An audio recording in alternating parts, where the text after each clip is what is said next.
আমরা কোন মেলায় এলাম যেখানে ফুচকার দোকান দিতে গেলেও বিএ পাস সার্টিফিকেট লাগে। আসসালামু আলাইকুম ফ্রেন্ডস, এখন আমরা তিন বন্ধু রেডি হয়ে রাস্তায় দাঁড়িয়ে আছি মুসলিমের জন্য, কেননা আমরা এক জায়গায় যাবো আর মুসলিমও চলে এসছে। আর আমরা কোথায় যাবো সেটা তোমরা ভিডিও আগে জানতে পারবে। এখন আমি মুসলিম, মোফাজ্জল আর কবির চারজনা বেরিয়ে পড়েছি আর আমরা যাচ্ছি ভাঙড় বই মেলাতে।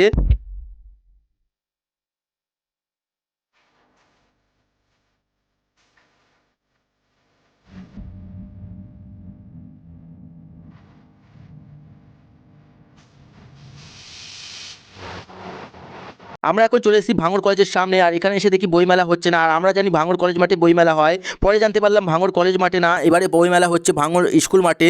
তাই আমরা এখন স্কুল মাঠের দিকেই যাচ্ছি। ফাইনালি আমরা এখন চলে এসেছি ভাঙড় বইমেলা যেখানে হচ্ছে, মানে ভাঙড় স্কুল মাঠে। আর এখানে দেখি বেশ ভালোই ভিড় আছে আর এটা হচ্ছে ভাঙড় বইমেলার গেট। এখন আমরা ভেতরে চলে এসেছি আর ভেতরে এসে দুজনের জন্য দাঁড়িয়ে আছি আর ওই দুজনটা কে তোমরা আসলেই দেখতে পাবে। আমরা যাদের জন্য দাঁড়িয়েছিলাম ওরা দুজনও চলে এসেছে আর ওরা দুজন হচ্ছে আনিশা আর তানিশা। আর এখন আমরা সবাই একসাথে মিলে মেলাটাকে হালকা করে ঘুরে নিচ্ছি। আর ঘুরতে ঘুরতে স্টেজের পাশে এসে দেখি এখানে একটা ফটো বুথ বানিয়েছে যেখানে লেখা আছে আই লাভ ভাঙড় বুক পেয়ার। আর আমি জানি এইসব জায়গায় মেয়েদের ভিড় বেশি থাকে, কিন্তু এখানে তার উল্টো আছে, এখানে ছেলেদের ভিড়টাই বেশি। আর এরা দুজন এখানে ফটো তুলবে ভাবছিল, কিন্তু এত ভিড় দেখে এরা আর ফটো তুলিনি। আর মেলায় এসে দেখি আরেকজন ঘুরতে এসেছে আর এটা হচ্ছে আমাদের ভাগনা। আর ভাগনা কি বলছে তোমরা শোনো।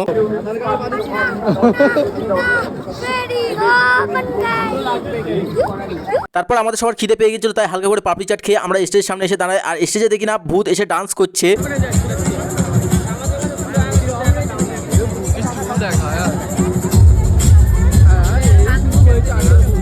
তারপর আমরা বইমেলা থেকে বেরিয়ে আসি আর বেরিয়ে এসে এই ফুচকার দোকান থেকে আমরা ফুচকা খেয়ে আমরা বাড়ি যাওয়ার জন্য বেরিয়ে পড়ি। তো বন্ধুরা, এই ব্লগটাকে আমি এখানেই শেষ করছি। ব্লগটা যদি তোমাদের ভালো লেগে থাকে তাহলে অবশ্যই একটা লাইক করবে, আমাকে ফলো করবে। দেখা হচ্ছে পরের ব্লগে, ততক্ষণের জন্য আল্লাহ হাফেজ।